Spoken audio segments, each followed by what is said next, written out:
Hello everyone, welcome back to my Facebook page and YouTube channel Nupur blog and cook. কেমন আছেন সবাই? আশা করি সবাই অনেক অনেক ভালো আছেন। আমি অনেক ভালো আছি। চলে এলাম আবার একটা নতুন ভিডিও নিয়ে। আশা করি ভিডিওটি আপনাদের কাছে অনেক ভালো লাগবে। তো আজকে আমি দুপুরে রান্না করব হচ্ছে লাউ শাক আলু দিয়ে ভাজি করব, আর হচ্ছে পাবদা মাছ টমেটো দিয়ে ভুনা করব। এগুলোরই আজকে আয়োজন। তো এই যে আমি এখানে আর এই সকালে ডিম খাই, এই কারণে ডিম সিদ্ধ করে রেখে দিয়েছি আগে থেকে। আর কয়েকটা রান্না করব, মানে ছেলেদের জন্য অল্প কয়েকটা রান্না করব। তো এখানে আমি সব আয়োজন করে নিয়েছি রান্নার, পেঁয়াজ রসুন কাঁচামরিচ সব কেটে নিয়েছি। এখন একটা ফ্রাই প্যানে পাবদা মাছগুলো আমি ভালোভাবে ভেজে নিচ্ছি। আর এর মধ্যে বলে রাখছি, যারা ইউটিউব চ্যানেল থেকে আমার এই ভিডিওটি দেখছেন, প্লিজ আমার ইউটিউব চ্যানেলটি সাবস্ক্রাইব করে দিবেন, আর সেটা থেকে বেল আইকনটি ক্লিক করে দিবেন, যাতে করে আমি নতুন কোনো ভিডিও আপলোড করলে আপনাদের কাছে সাথে সাথে নোটিফিকেশন পৌঁছে যায়, আর আমার চ্যানেলে ভিডিওটা আপনারা দেখে নিতে পারেন। যারা ফেসবুক পেজ থেকে এই মুহূর্তে আমার ভিডিওটি দেখছেন, প্লিজ আমার ফেসবুক পেজটা একটা ফলো দিয়ে যাবেন। লাইক কমেন্ট শেয়ার করতে ভুলবেন না পরিবার ও বন্ধুবান্ধবের সাথে।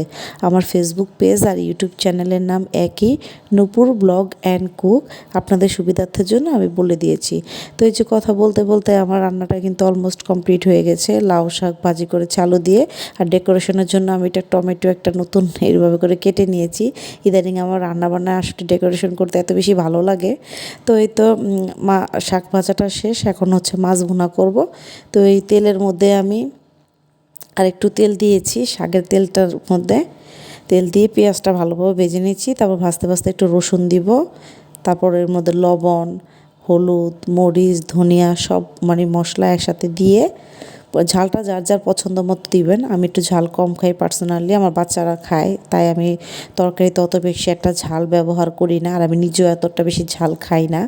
যারা আমার ভিডিও সবসময় দেখেন, অবশ্যই আমার ভিডিও দেখতে দেখতে ওনাদের মুখস্থ হয়ে গেছে আসলে আমি কী রান্না করি, কী খাই, কী খেতে পছন্দ করি না। যারা নতুন এসে আমার চ্যানেলে বা ফেসবুকে অ্যাড হয়েছেন, তাদের জন্য আমি বলে দিচ্ছি। আর যারা আমার ভিডিওটি নিয়মিত দেখেন, প্লিজ একটা লাইক দিয়ে যাবেন। এটা লাইক দিলে আমার আসলে ভিডিও করতে অনেক বেশি ভালো লাগবে। তো এই যে কথা বলতে বলতে মশলাটা কষিয়ে এর মধ্যে কয়েকটা লাল লাল টমেটো দিয়ে দিয়েছি, যাতে তরকারি কালারটা আরও সুন্দর আসে। তো এই যে এখন টমেটোটা ভালোভাবে মশলার সাথে কষিয়ে নিয়েছি। তারপরে এর মধ্যে পানি দিয়ে, তারপরে যে পাবদা মাছগুলো ভেজে রেখেছে ওগুলো দিয়ে দিব একসাথে। এই যে দেখতেই পাচ্ছেন তরকারির কালারটা কেমন এসেছে। তো পাবদা মাছটাও দিচ্ছি, দিয়ে একটু নাড়াচাড়া করে নিব। আসলে মাছটা আমার বাচ্চারা একটু কমই খেতে চায়। আসলে বাচ্চারা তো কমই খেতে চায়, আমি একটু জোর করে খাওয়াই। মাছ না খেলে তো হবে না, সবসময় ডিম বা চিকেন এ ধরনের খাবার খেলে তো আর হবে না। তো এই তো রান্না কিন্তু আমার হয়ে আসছে, দেখতেই পাচ্ছেন। তো এখন এই যে আমি চুলাটা অফ করে দিচ্ছি। আজকের ভিডিওটি এই পর্যন্তই। Thank you.